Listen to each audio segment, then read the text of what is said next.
से कहते हैं ब्लैक मनी का मतलब होता है काला धन, मतलब काले रंग का पैसा नहीं होता, ऐसे ही पैसा होता है। जिस पैसे पर आपने टैक्स नहीं दिया है उस पैसे को हम लोग कहते हैं ब्लैक मनी। जनरली आप अगर हिंदुस्तान में तो आपको 5 लाख के ऊपर ही टैक्स देना है। अगर आप सालाना 5 लाख से कम कमाते हैं तो आपको टैक्स ही नहीं देना है, उसके ऊपर जाएंगे तो आपको टैक्स देना है। अब जैसे मान के चलिए, अब जीएसटी अलग है, इनकम टैक्स अलग है, मेनली यही 2 टैक्स लगते हैं सबके ऊपर। जैसे हम लोग टीचर हैं तो हम लोग के ऊपर 18% जीएसटी लगेगा। जय हिंद। आप और अब लोगों को कुछ नॉलेज भी मिलेगा अच्छा सा। और मेरे चैनल को सब्सक्राइब कर दीजिए और बेल आइकन को दबा दीजिएगा। FATF है जिसमें पाकिस्तान को ग्रे लिस्ट कर दिया गया है, लेकिन ब्लैक लिस्ट कर दिया जाएगा तो पाकिस्तान अपने ही खोदे गड्ढे में गिर जाएगा। अभी ये सारी चीजें आपको बाउंस कर जाती है कि FATF में क्या चीज ब्लैक लिस्ट है। समझिए, सबको हम लोग समझते हैं एक एक करके। देखिए, सबसे पहला क्या होता है ब्लैक मनी किसे कहते हैं। ब्लैक मनी का मतलब होता है काला धन, मतलब काले रंग का पैसा नहीं होता, ऐसे ही पैसा होता है। जिस पैसे पर आपने टैक्स नहीं दिया है उस पैसे को हम लोग कहते हैं ब्लैक मनी। जनरली आप अगर हिंदुस्तान में तो आपको 5 लाख के ऊपर ही टैक्स देना है। अगर आप सालाना 5 लाख से कम कमाते हैं तो आपको टैक्स ही नहीं देना है, उसके ऊपर जाएंगे तो आपको टैक्स देना है। अब जैसे मान के चलिए, अब जीएसटी अलग है, इनकम टैक्स अलग है, मेनली यही 2 टैक्स लगते हैं सबके ऊपर। जैसे हम लोग टीचर हैं तो हम लोग के ऊपर 18% जीएसटी लगेगा और फिर इनकम के बाद 30% ऑन एन एवरेज मान के चलिए इनकम टैक्स लगेगा। वो एक अलग टॉपिक हो जाता है, इनकम टैक्स कितना लगता है। तो जैसे अब हम आपको एक छोटा सा आंकड़ा अगर देते हैं तो हम लोग के ऊपर 18% जीएसटी लगता है, 2% बैंक वाले ले जाते हैं जिसे गेटवे कहते हैं, और 30% हम लोग के ऊपर इनकम टैक्स लगता है। आप जोड़िएगा 50%, यानी हम लोग जितना कमाते हैं ना उसका 50% तो सरकार को दे देते हैं। समझ आएगा। अब ये आंकड़ा आपको कैसे लग रहा है। जैसे मान लीजिए कि हम कोई टीचर है या कोई भी आदमी है, मोटा मोटी यही हिसाब से चलता है, वो 1 करोड़ कमा रहा है। तो 1 करोड़ कमा रहा है ना, तो उसमें से 50 लाख रुपया सरकार को दे देगा टैक्स में। लेकिन अगर वही आदमी जो 50 लाख रुपया टैक्स दे रहा है, अगर वो बीमार पड़ जाता है ना, तो सरकार उसके लिए कुछ खास नहीं करती है। जो सबके लिए करती है वही उसके लिए भी कर देती है। तो आपको ये 50 लाख का आंकड़ा थोड़ा अच्छा नहीं लगता होगा। अब जरा देखिए, जो हम करोड़पति की बात करते हैं, जो बहुत करोड़ों कमाते हैं, अगर वो 10 करोड़ रुपया कमाया तो उसको जीएसटी वगैरह सब ठोक ठाक के उसमें 5 करोड़ रुपया उसका क्या लग जाएगा, टैक्स। अब समझ में आ रहा है कितना भयानक टैक्स देना है। यानी 10 करोड़ कमाओ ना तो मोटा मोटी सरकार को ले जाके दे दो 5 करोड़। अब उस सरकार उसको घोटाला में खर्चा करेगी, कैसे खर्चा करेगी ये नहीं मायने रखता है। तो जितने अमीर लोग हैं ना, उन्हीं के बदौलत ये देश में टैक्स पे चल रहा है। और वही पैसवा से सरकार कोरोना का फ्री में इलाज करती है, राशन कार्ड पे 2 रुपया किलो गेहूं और चावल देती है। तो ये टैक्स ही हमारे देश को बचाता है। अतः ये टैक्स देना जरूरी भी है, क्योंकि सरकार इसी से चलती है। अब मान के चलिए कि कोई बहुत बड़ा होटल का मैनेजर है, रेस्टोरेंट चलाता है, साल भर में 10 करोड़ कमाया, तो गलत ढंग से थोड़ी कमाया भैया, लेकिन उसे अपना आधा लगभग 5 करोड़ रुपए टैक्स देना है, नहीं देगा ना, सीधे 10 करोड़ रख लिया तो उसका पैसा हो जाता है ब्लैक मनी। अब इसी ब्लैक मनी को बचाने के लिए कई तरीके होते हैं, जिसमें मनी लॉन्ड्रिंग और हवाला बाजार सबसे तेज आता है। तो अब ब्लैक मनी समझ में आ गया ना, ब्लैक मनी गलत ढंग से नहीं कमाया बल्कि टैक्स नहीं दिया। अब इसको हम समझा देते हैं आपको। चलिए, ब्लैक मनी आपको समझ में आ गया, अब हम हवाला समझा देते हैं। हवाला बाजार क्या होता है, हवाला क्या होता है, उसके बाद ये सारी चीजों को समझाएंगे। ये पैसे का अनियमित हेर फेर होता है हवाला में। जैसे यहां देखिए, मान लीजिए कि कोई आदमी काम कर रहा है सऊदी अरब में, ये सऊदी अरब में काम कर रहा है और वो इंडिया में पैसे भेज रहा है। तो अगर उसकी सैलरी नॉर्मल 40-50 हजार है तो उस पर इनकम टैक्स का ज्यादा नजर नहीं पड़ता है। लेकिन आतंकवादी घटनाएं या फिर टैक्स की चोरी, जो 5 लाख से नीचे वाला है वो टैक्स का लिए चोरी करेगा, उस पर टैक्स नहीं, इनकम टैक्स तो है। हाँ, और जिसका 20 लाख से कम टर्नओवर है उस पर जीएसटी नहीं है। यानी जो 20 लाख के ऊपर वाले हैं लोग, उन लोग को जीएसटी का झमेला है, जो 5 लाख से ऊपर वाले उनको इनकम टैक्स का है। ये इकोनॉमिक्स में टॉपिक को हम अच्छे से डील करेंगे, टैक्स जब पढ़ाएंगे तब। अब यहाँ सऊदी अरब से वो इंडिया में पैसा भेज रहा है। अब उसको पैसा भेजने के लिए अकाउंट चाहिए बैंक में। अब जैसे वो बैंक में जाएगा तो वहां बैंक में ऑलरेडी उसका आधार नंबर और पैन कार्ड रजिस्टर है, तो पूरा पता चल गया कि किस आदमी ने किसको भेजा है, सारा हिसाब किताब हो गया। अब जैसे यहाँ पहुंचेगा, अगर वो टैक्स के दायरे में आता है तो यहाँ उससे टैक्स ले लिया जाएगा। अब करोड़ों का टर्नओवर है, 10 करोड़ भेजना है तो सरकार की तो नजर है वहां पे। आप अगर किसी भी अकाउंट में 10 लाख से ऊपर का ट्रांजेक्शन करते हैं ना, तो उस पर बैंक की नजर रहती है, 10 लाख से नीचे वाले पे नहीं रहती है उतना। तो ये भाई साहब, यहाँ पे तो आपको आईडी देना पड़ रहा है ना, आईडी टैक्स देना पड़ रहा है। आई कार्ड जैसे दीजिएगा तो टैक्स देना पड़ेगा। तो इसी आईडी और टैक्स का हटाने के लिए आता है हवाला। हवाला क्या चीज होता है समझिए ध्यान से। देखिए, अब सऊदी से इंडिया पैसा हवाला से कैसे आता है। जैसे मान लीजिए एक व्यक्ति है, भाई साहब मान के चलिए मोहन है, इनको इंडिया में पैसा भेजना है अब्दुल के पास, लेकिन ये बैंक को जाएंगे तो पकड़े जाएंगे। इसलिए ये कहाँ जाएंगे, हवाला वाले एजेंट के पास। तो वो एजेंट होते हैं जिनका कोई लोकेशन मतलब आईडी वगैरह नहीं होती है, वो विश्वास पर ही चलते हैं। तो ये किसको देंगे? अरब में स्थित किसी हवाला वाले को देंगे। और जैसे ये इसको पैसा देंगे कि भैया मेरा 10 करोड़ रुपया है, आप इसको इंडिया में अब्दुल के पास पहुंचा दीजिए, तो ये 10 करोड़ रुपए जो है इसको भेजेगा तो उसका बहुत कम मात्रा में वो इसका फीस लेगा। हवाला वाले सब वो बहुत कम फीस लेते हैं, इसलिए लोग एक तो उस पर कम पैसे लगता है, ट्रांजेक्शन चार्ज कम लगता है, इसलिए ज्यादातर लोग हवाला में चले जाते हैं। तो वो क्या करेगा, इनसे 10 करोड़ रुपए ले लिया, 10 करोड़ यहाँ पे, और इनको एक पासवर्ड बता देगा, एक कोड बता देगा कि भैया आप ये कोड पासवर्ड आप अब्दुल को बता दीजिए। क्योंकि मेरा आदमी जब इंडिया में जाएगा ना तो अब्दुल को वो पैसा देने से पहले क्या पूछेगा, वो पासवर्ड पूछेगा। समझ में? ये काल्पनिक नाम है, इसके पीछे मत पड़िएगा लोग यहाँ पे। तो ये पासवर्ड किसको पता है? मोहन को। अब ये मोहन ये पासवर्ड किसको बता देगा? अब्दुल को बता देगा। अब उसका आदमी जो यहाँ हवाला बाजार है, उसका एक आदमी इंडिया में ही है, और ये अपने आदमी से कहेगा इंडिया से कि देखो ये आदमी रहता है मुंबई में रहता है, इसको तुम 10 करोड़ दे दो। लेकिन ये 10 करोड़ अभी भी अरब में है, इंडिया में आया नहीं है, ये यहीं पे है। लेकिन इन दोनों का बिजनेस है, ये यहीं पे रखेगा और इंडिया में इस अब्दुल को 10 करोड़ भेजवा दिया जाएगा। इसका एजेंट अब्दुल को फोन करेगा, क्योंकि यहां से नंबर ले लिया गया है, वो फोन करके बुलाएगा या खुद उसके घर जाएगा और कहेगा पासवर्ड बताइए। तो जो पासवर्ड मोहन ने इसे बताया वो दे देगा, तो कोड चीज दे देगा, तो उसे 10 करोड़ रुपए दे दिया जाएगा। लेकिन जो मोहन ने पैसा भेजा था 10 करोड़, अभी भी वो अरब में ही है, वो ट्रांसफर होकर यहाँ नहीं आया है।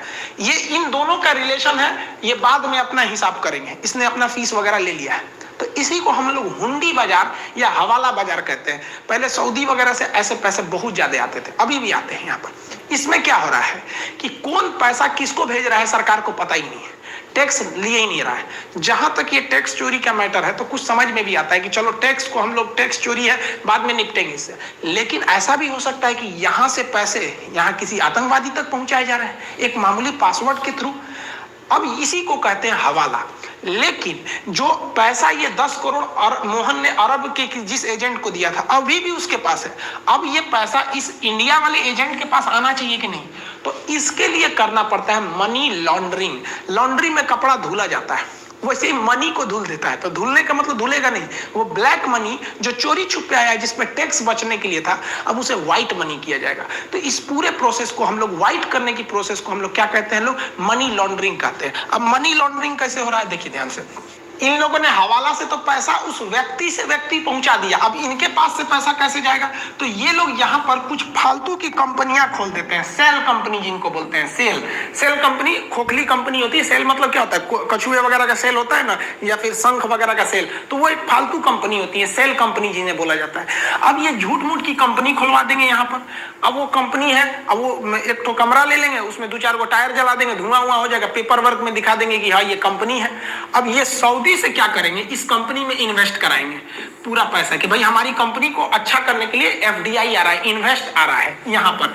अब देखिए वो 10 करोड़ लिया था अब्दुल से, किसी और से लिया होगा 5 करोड़, ऐसे 100, ऐसे करते करते बहुत पैसा ले लेते हैं। जब इनके पास बल्क में हो जाता है, तो मान लीजिए ऐसे 100 करोड़ रुपया बल्क में हो गया, तो ये कंपनियों में भेज देते हैं, अलग अलग कंपनियों में 100 करोड़ भेज दिए। तो देखिए यहाँ से आ गया कितना, 300 करोड़ रुपया इंडिया में घुस गया, जबकि ये कोई कंपनी नहीं है। तो ये कंपनी को दिखा दिया जाएगा कि ये कंपनी चारा बनाती है, कुछ कुछ कर देती है। अब बाद में एटलीस्ट दिखा दिया जाएगा कि भाई कंपनी प्रॉफिट में नहीं चल रही थी, कंपनी लॉस हो गया, पूरा पैसा डूब गया, लॉस में चली गई कंपनी। ले, वो कंपनी थी ही नहीं सोच रही थी, लॉस में कहां से चल जाएगी। तो ऐसी कंपनी को हम लोग कहते हैं सेल कंपनी।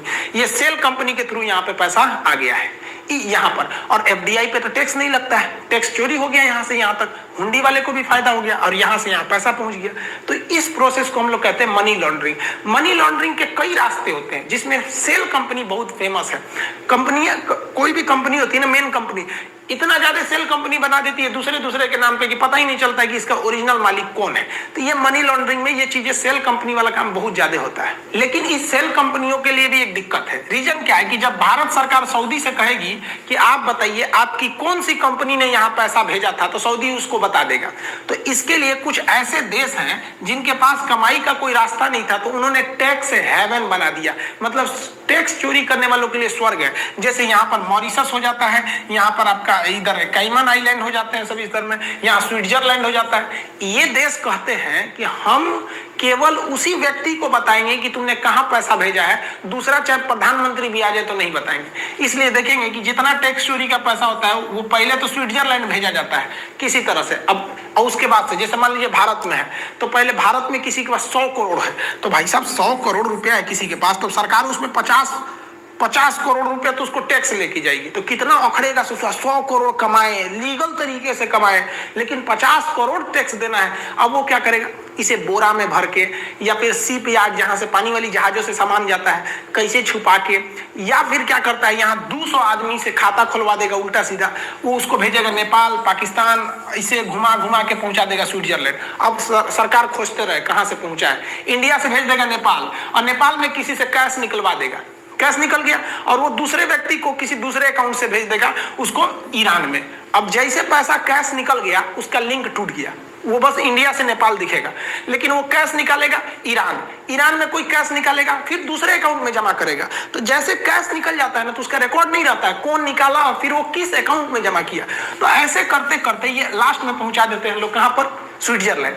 तो अब भारत खोजते खोजते परेशान हो जाता है भैया पहुंचा कहां, तो उसका पाथ रास्ता नहीं मिल पाता है। अब जब ये स्विट्जरलैंड पहुंच गया, अब स्विट्जरलैंड का नियम है कि भाई हम किस अकाउंट में भेजे हम दूसरे को बताएंगे नहीं, उसका संविधान है। अब वहां से यहाँ की सेल कंपनियों में भेज दिया जाता है, साल भर के बाद वो कंपनियां डूब जाती हैं, दिया जाता है, साल भर के बाद वो कंपनियां डूब जाती हैं, और ये पैसा ब्लैक मनी जो था वो 100 करोड़ का था, 100 करोड़ में जो 50 करोड़ उसको टैक्स देना था, इसमें वो कम से 10 करोड़ में निपटा देता है, कुछ फ्रांस को देगा, कुछ स्विट्जरलैंड को देगा, कुछ इधर उधर से, इससे स्विट्जरलैंड की भी इनकम हो जाती है और सरकार को चूना लग गया यहाँ पर, तो टैक्स का पैसा बच जाता है। तो ऐसी बहुत सारी कंपनियां, यहाँ से मॉरिशस भी है, ऐसे ही है, यहाँ पे कैमन आइलैंड से भी कंपनियां आती हैं सब। तो भारत में अथाह पैसा आता है, लेकिन वो पैसा व्यक्ति के पास रह जाता है, सरकार के पास नहीं जा पाता है, जिसे हम लोग ब्लैक मनी कहते हैं, और ये सारा प्रोसेस मनी लॉन्ड्रिंग के अंतर्गत आता है। मनी लॉन्ड्रिंग के थ्रू आतंकवादियों को भी फंडिंग की जा सकती है, जैसे कहीं से भी पैसा भेज दीजिए यहाँ की सेल कंपनियों से,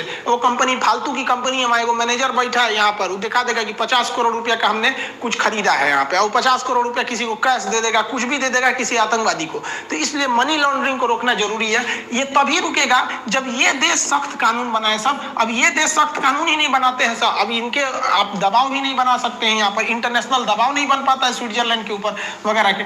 ऐसे ही एक उटपटांग कानून ब्रिटेन बना रखा है। ब्रिटेन का कहना है, लंदन, ब्रिटेन की राजधानी लंदन है, कि कहीं से भी कोई व्यक्ति अगर हमारे यहाँ आ जाता है और वो हमारे यहाँ है तो हम उसे एज ए मेहमान ट्रीट करेंगे, उसका यह मानव अधिकार होगा, उसको यह मेहमान को अधिकार होगा कि कोई उससे जोर जबरदस्ती न करे। इकलौता लंदन में ऐसा कानून है। इसलिए देखिएगा भारत से जितने, चाहे विजय मल्ल्या हो, चाहे नीरव मोदी हो, चाहे कोई भी हो, सीधे लंदन भागते हैं, क्योंकि लंदन का कानून है कि उसके लिए मेहमान है और मेहमान पे आपका देश जबरदस्ती नहीं कर सकता है। ब्रिटेन के ऊपर दबाव बनाइएगा तो फिर ब्रिटेन से पारित होगा कि नहीं, इन्हें भेज दिया जाए, क्योंकि इन्होंने यहाँ पर बहुत जघन्य अपराध किया है, तब भेजा जाएगा। तो जानबूझ के ये देश ऐसा कानून बनाते हैं कि बड़े बड़े आदमी इनके पास आए और इससे वो लोग कमाते हैं लोग यहाँ पर, ये वाले देश। ये बहुत ही जघन्य अपराध होने लगा और इस पर दुनिया की नजर कब पड़ी, जब इससे आतंकवादियों को फंडिंग होने लगी और इसमें पाकिस्तान का नाम आगे आने लगा। पाकिस्तान वगैरह बहुत ज्यादा टेरर फंडिंग करने लगे। इसके लिए भारत ने भी एक कानून बनाया। वो कानून भारत और विश्व दोनों ने मिलकर बनाया। एक कानून का नाम था prevention of money laundering act, PMLA। इसके तहत अगर आप मनी लॉन्ड्रिंग में पकड़े गए तो आपको 3 साल का जेल हो सकता है और आप पे जुर्माना भी लगेगा। लेकिन आप क्या करेंगे, मनी लॉन्ड्रिंग में पकड़े नहीं करेंगे अगर कोई स्विट्जरलैंड से भेजा, अगर कोई दूसरे देश से भेजा है तो, क्योंकि उसको आप वहां से डाटा नहीं ला पाएंगे। इसलिए 1989 में एक एक्ट बनाया गया जिसका नाम था financial action task force, FATF। ये FATF क्या है कि ये पूरी दुनिया पे नजर रखता है और देखता है कि किस देश से ज्यादा फंडिंग हो रही है। जैसे इंडिया में फंडिंग होगी इधर से, तो ये नजर रखेगा, सोचा बहुत पैसा उधर जा रहा है, और जो देश पकड़ा गया कि नहीं ये ऐसा कर रहा है तो ये उसे वार्निंग देते हैं कि भाई देख, तुम्हारे देश से ज्यादा पैसा वो उस देश में मनी लॉन्ड्रिंग के लिए जा रहा है, वो देश की GDP डूब रही है और वहां आतंकवाद बढ़ रहा है, तो तुम उसको कंट्रोल करो। तो जब ये किसी देश को वार्निंग देता है तो उसे कहते हैं ग्रे लिस्ट, उसे कहेंगे ग्रे लिस्ट। उस देश के लिस्ट को कह देंगे ग्रे लिस्ट, जिसे ये ग्रे लिस्ट में शामिल कर देता है। दुनिया उसे शक की नजर से देखते हैं। कोई भी व्हाइट मनी या कोई भी अच्छा व्यापारी उस देश में नहीं जाता है, क्योंकि उसे पता चल गया है कि FATF की नजर इस पर है, ग्रे लिस्ट कर दिया गया है। इंटरनेशनल बैंक जल्दी उनको लोन देते नहीं है, लेकिन फिर भी दे देते हैं, जल्दी देते नहीं है। इसमें कई देश आता है, घाना, इथोपिया, यमन, अब पाकिस्तान भी आता है, क्योंकि पाकिस्तान जो है टेरर फंडिंग करता है। पाकिस्तान के बैंकों से वहां के आतंकवादियों को फंडिंग कर दी जाती है मनी लॉन्ड्रिंग के थ्रू। पाकिस्तान से पैसा सऊदी में जाता है, सऊदी में कोई कैश निकाल देता है और दूसरा आदमी उसे यमन भेज देता है, यमन से UAE आता है, फिर पाकिस्तान के किसी आतंकवादी के अकाउंट में चला आता है। तो इस सब पे नजर तो रख लिया था FATF, और भारत ने सबूत दे दिया। अब FATF ने उन्हें ग्रे लिस्ट में डाल दिया। ग्रे लिस्ट में डालने से क्या होता है, उनमें कोई विदेशी इन्वेस्ट जल्दी नहीं होता है, उनकी GDP डूबने लगती है। लेकिन अगर ये लोग ग्रे लिस्ट के बाद भी नहीं सुधरते हैं तो इन्हें ब्लैक लिस्ट में डाल दिया जाता है। ब्लैक लिस्ट में जब ये ब्लैक लिस्ट में डाल दिए जाते हैं तो कोई देश इनसे व्यापार नहीं कर सकता है। तो भारत तैयारी में है कि पाकिस्तान को ग्रे लिस्ट से उठाकर ब्लैक लिस्ट में डाल दिया जाए, कि जब FATF पाकिस्तान को ब्लैक लिस्ट में डाल देगी तब पाकिस्तान के लिए एक सरदर्द खड़ा हो जाएगा, क्योंकि फिर उनको कोई लोन नहीं देगा। एशिया में लोन लेने के लिए 3-4 चीज, मतलब किसी को लोन लेने के लिए बेसिकली 3-4 जगह है सब। आपको कम समय के लिए लोन चाहिए तो IMF के पास चले जाइए, लंबे समय के लिए 10-20 साल के लिए लोन चाहिए तो वर्ल्ड बैंक के पास चले जाइए, एशिया में चाहिए तो एशियन डेवलपमेंट बैंक ADB के पास चले जाइए। लेकिन अगर आप FATF के ब्लैक लिस्ट में आ जाएंगे तो इन लोग का नियम है कि ब्लैक लिस्टेड को ये लोन ही नहीं देते हैं। तो जब आपको लोन नहीं दे सकते हैं, विदेश का कोई व्यक्ति आपको लोन नहीं देगा, तब क्या होगा, आपके यहाँ कोई भी बड़ा इन्वेस्टर, बड़ी बड़ी कंपनियां आपके देश में इन्वेस्ट करने नहीं आएंगी। जब बड़ी कंपनियां इन्वेस्ट नहीं करेंगी तो आपके यहाँ बड़े कारखाने नहीं खुलेंगे, बड़े कारखाने नहीं खुलेंगे तो आपके यहाँ रोजगार नहीं मिलेगा, और आपकी जो GDP है वो GDP भड़ाम से नीचे गिर जाएगी। और जैसे GDP गिरती है उस देश का शेयर मार्केट, स्टॉक मार्केट धड़ल्ले से गिर जाता है और वो देश को बर्बाद होना फिक्स हो जाता है। तो जैसे पाकिस्तान ब्लैक लिस्ट में आएगा, पाकिस्तान का कांड हो जाएगा। जैसे ये अभी खड़े हैं ना, गिर जाएंगे यहाँ पर, रोने लगेंगे यहाँ पे, इनको समझ में नहीं आ रहा है। तो पूरा भारत सरकार फुल प्लान में है कि मार्च में जो FATF की बैठक होगी उसमें पाकिस्तान को ग्रे लिस्ट से उठा के ब्लैक लिस्ट में डाल दिया जाए। और जब ब्लैक लिस्ट में जाएगा तो भाई साहब ये रोना चालू हो जाएंगे, मत रो भाई, अभी टाइम है। आप अभी से काहे रोने लगते हैं, अभी टाइम है, अभी मोदी जी तैयारी कर रहे हैं, आप टेंशन नहीं लो, अभी कोरोना के बाद ही सब नौबत आएगा। बेचारा अभी से रोने लगे। जिस दिन ब्लैक लिस्ट आएगा ना, उस दिन समझ में आएगा पाकिस्तान को कि जिस आतंकवादियों को उसने पनाह दिया था वही एक दिन उसके लिए खतरा साबित होगा। क्योंकि पूरी दुनिया की नजर अब टेरर फंडिंग पे हो गई है, मनी लॉन्ड्रिंग पर हो गई है। क्योंकि ये मनी लॉन्ड्रिंग ब्लैक को व्हाइट नहीं कर रहे हैं, बल्कि ये लोग टेरर फंडिंग कर रहे हैं, जिससे पूरी विश्व की नजर इन पर आ चुकी है। तो यही अभी न्यूज में चल रहा है कि पाकिस्तान को इस बार भी FATF में ग्रे लिस्ट ही रखा गया है। चाइना भी इस बार उसे नहीं बचा पाया, लेकिन भारत पूरी तरह से सबूत दे रहा है कि वह FATF में पाकिस्तान को ब्लैक लिस्टेड करा दे। लेकिन पाकिस्तान का खतरनाक चाल देखेंगे, मतलब इन लोग का गजब चाल है। उन्होंने कह दिया पाकिस्तान वालों ने FATF की मीटिंग में कि भारत को FATF से ही हटा दीजिए। भाई साहब, हद देखिए इन सब का कॉन्फिडेंस, मतलब भारत को इस काउंसिल से हटा दीजिए, इसका सदस्य मत बताइए, क्योंकि भारत चाहता है कि पाकिस्तान बर्बाद हो जाए। अरे भाई साहब, हम लोग सबूत दे रहे हैं, अब कौन सी देंगे आपको सबूत के अलावा? आपके पास अपनी बेगुनाही का सबूत है तो दीजिए। हम लोग का कौन FATF वाला, हम लोग का कौन रिश्तेदार है साहब? तो ब्लैक मनी आप समझ में आ गया, पैसा जो व्यक्ति लेन देन करता है वो हवाला बाजार समझ में आ गया। हवाला के बड़े अमाउंट को सेटल करने के लिए मनी लॉन्ड्रिंग का जो प्रोसेस है, मनी लॉन्ड्रिंग में 3-4 प्रोसेस आते हैं। पहला सेल कंपनी बना देना, फिर कैश में ज्यादा से ज्यादा घुमा फिरा के ट्रांसफर कर देना कि लिंकेज टूट जाए वहां पर, या फिर बड़े बड़े कंटेनर से पैसे को ट्रांसफर करा देना यहाँ पर, या फिर जो टैक्स हेवन देश है वहां जाके इन्वेस्ट कर देना और वहां से वापस मंगा देना। जैसे मॉरिशस टैक्स हेवन है, बरमूडा है, या फिर स्विट्जरलैंड है। और लंदन सारे लोग क्यों भागते हैं? क्योंकि वहां का कानून ही बता दिए आप लोग को। FATF भी समझ में आ गया। आई होप आप इसको समझे होंगे। कुछ लोग का कहना है कि सर शेयर मार्केट, स्टॉक समझा दीजिए, इसमें सेंसेक्स, निफ्टी, इसको भी समझा देंगे। एक्चुअली एप्लीकेशन पे क्लास ज्यादा हो जाते हैं।